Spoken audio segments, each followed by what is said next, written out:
My name is Emily, and I've always been drawn to the mysterious and eerie. So, when I stumbled upon an old log cabin tucked deep in the heart of the woods, I couldn't resist exploring its secrets. Little did I know that this decision would lead me down a path of terror and unspeakable horror. The moment I set foot inside the cabin, I felt an unsettling chill down my spine. The air was heavy with the musty scent of aged wood, and the only source of light came from the faint moonlight filtering through the cobweb-covered windows. Each step creaked on the creaky wooden floor, and the sound echoed through the desolate rooms. As I ventured further into the cabin, a sense of foreboding crept upon me. The walls were adorned with strange symbols and eerie paintings of cloaked figures. A grim portrait of a family hung above the mantelpiece, their eyes seemingly following me as I moved. I shuddered and turned my attention to an old journal lying on a dusty table. Curiosity got the better of me, and I began to read the journal's ominous contents. It chronicled the life of a family that once resided in the cabin, the Willowbrooks. The entries grew darker and more erratic as I turned the pages. They spoke of strange occurrences, sleepless nights, and disturbing dreams. The Willowbrooks believed they were being haunted by malevolent spirits that dwelled in the nearby woods. Suddenly, a chilling gust of wind swept through the cabin, extinguishing my flashlight.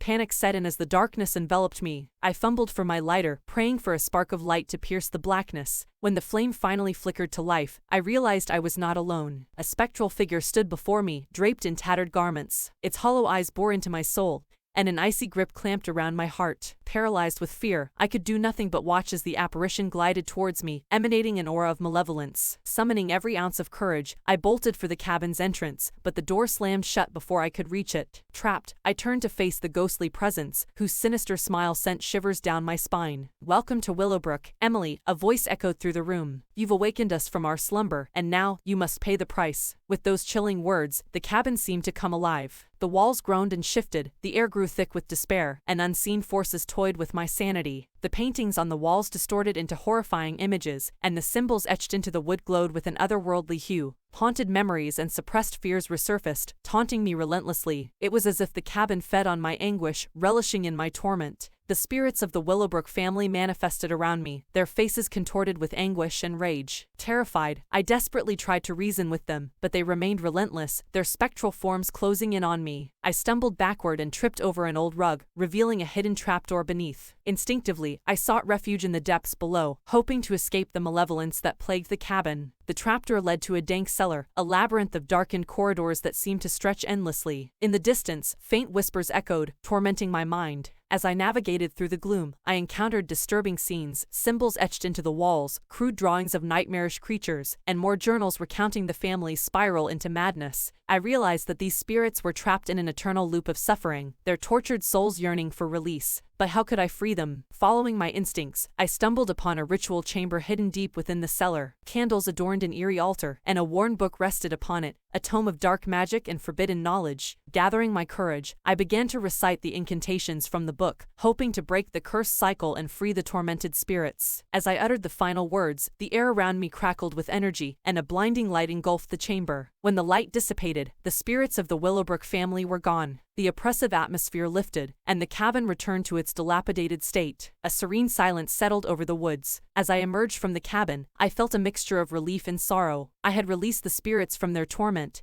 but at what cost? My mind now carried the weight of their suffering, and I couldn't forget the horrors I had witnessed. In the end, I learned that some mysteries are better left undisturbed. Willowbrook Cabin taught me that some places carry a darkness that should never be awakened, for it can consume not just the living but also the souls of the departed. And now, haunted by the memories of the cabin, I could never look at the woods the same way again. The shadows grew long as the sun dipped below the horizon, casting an eerie glow on the dense woods surrounding the isolated log cabin. I never intended to find myself in such a chilling place, but circumstances beyond my control had led me here. My car broke down miles away, and as the night loomed, I had no choice but to seek shelter in this seemingly abandoned cabin. A shiver ran down my spine as I approached the cabin's rickety door, creaking ominously with each step. The wood was weathered, almost as if it had stood here for centuries, forgotten by time itself. Hesitant, I pushed open the door and the rusty hinges screeched in protest. The interior was as cold as the dark forest outside. Moonlight filtered through the grimy windows, painting the place in ghostly shades. A stale smell lingered in the air,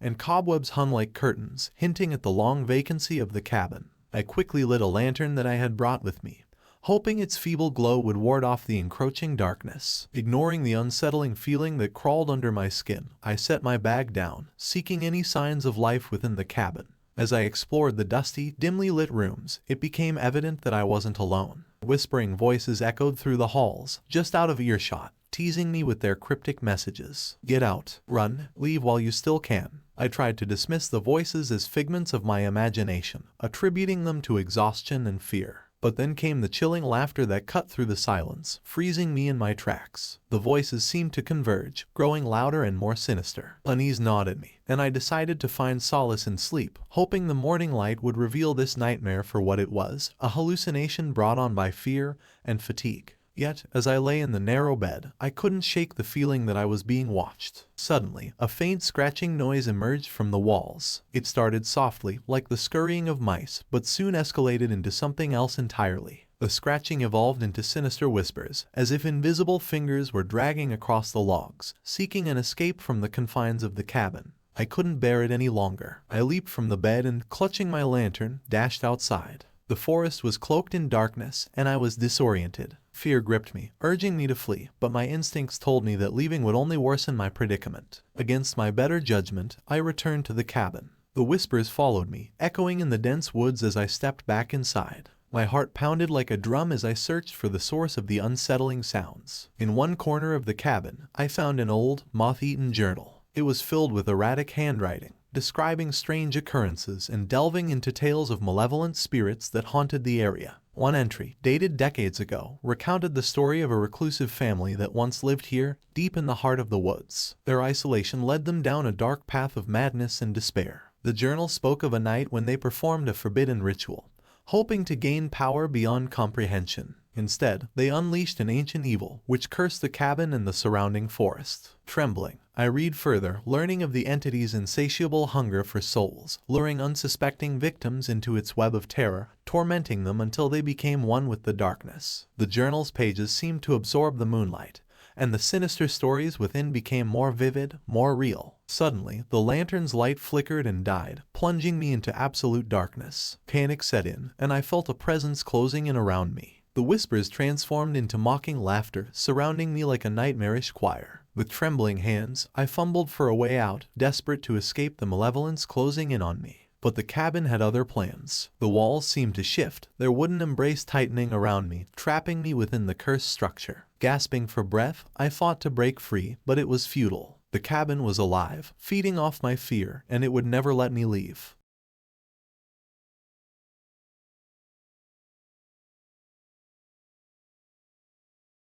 And so, I remained trapped in the darkness, my mind haunted by the whispers, my body bound to the malevolent cabin. The journal's stories became my own, and I'm left to suffer an eternity of torment in this forsaken place.